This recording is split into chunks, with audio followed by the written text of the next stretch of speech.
So I've made a bunch of different bacon videos. I've done bacon from daikon, that's one of my favorite bacons. And then I also made a seitan bacon, which is just a vital wheat gluten flavored like bacon, sliced up and fried. Man, that was really good. But my wheels are always turning trying to figure out the next best bacon. Now everybody has different preferences on the textures and tastes that they want for their bacon replacement. So I thought of an idea to make a watermelon bacon. So after doing a little bit of research though, I did find out that there is people that have made watermelon bacon, and I'm gonna do a similar path to what some of these different recipes have done. It's the same idea that I thought of. I figured that watermelon has been used in so many different replacement meats that why wouldn't it make a great bacon? So this is gonna be a quick video. Let's make some watermelon bacon and see where it sits on the list of best plant-based bacons. So I just got a quarter of a watermelon for this. We're not gonna be making a ton of bacon, but the first thing that we're gonna do is we're just gonna clean the watermelon. I'm gonna try to like cleanly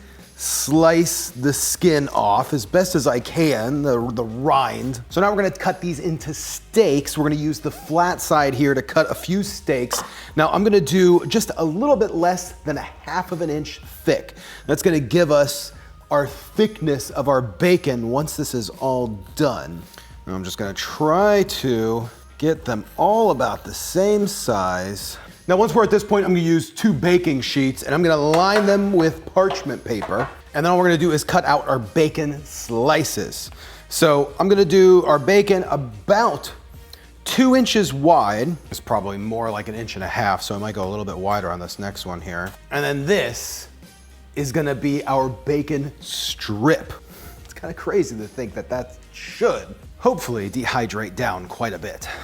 Now we only want them about 5 to 6 inches long, so cut them into the correct size, and then you're just gonna line them up on your baking sheet, and they can be lined up pretty close together. Don't worry about spacing them out, and honestly don't worry about like any sort of like waste if you cut off any bits to like shape them, because you can just enjoy some watermelon. So now that we have all of our watermelons sliced up into their appropriate sizes, we're gonna make a brine mixture. So this is gonna be pretty easy. I'll leave the recipe in the description below, but it's just gonna be some soy sauce. I'm gonna be using some dark soy sauce, just a touch of liquid smoke, touch of maple syrup, olive oil. Now this one here, this is the mushroom seasoning, mushroom extract. I use this in quite a bit of my videos. This isn't something that's completely necessary. I like to add it because it's just gonna up the umami, up that savory flavor. Onion powder and some smoked paprika.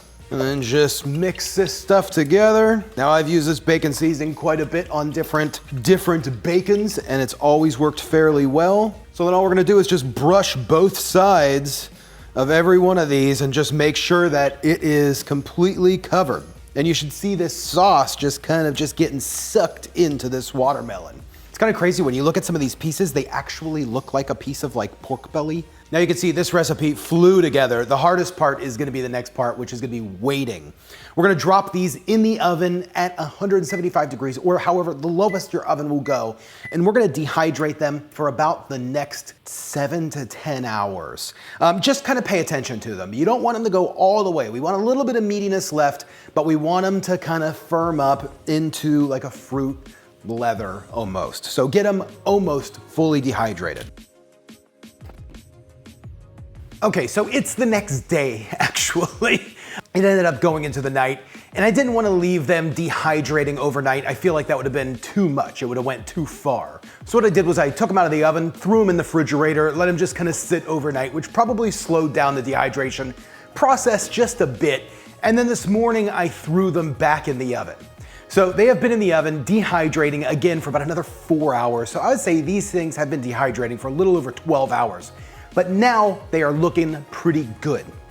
Now I will say these on their own, they do look pretty good. And before I give them a try, I do want to just do something just to kind of see what the difference would be. Because right now they do feel like a little leathery, which is what I was kind of assuming that this version would come out. I do want to just toss them in a pan really quick with some oil and just see if they fry up. So I'm just going to do a few pieces and just see if I can crisp up the outside to give them a little bit of like a snap, a little bit more oil.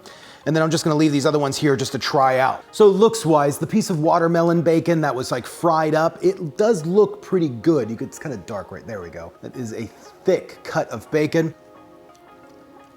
Now there's some like almost meat-like fiber to that, definitely like a meat-like quality. Now the piece that wasn't fried, you can see here, it's definitely,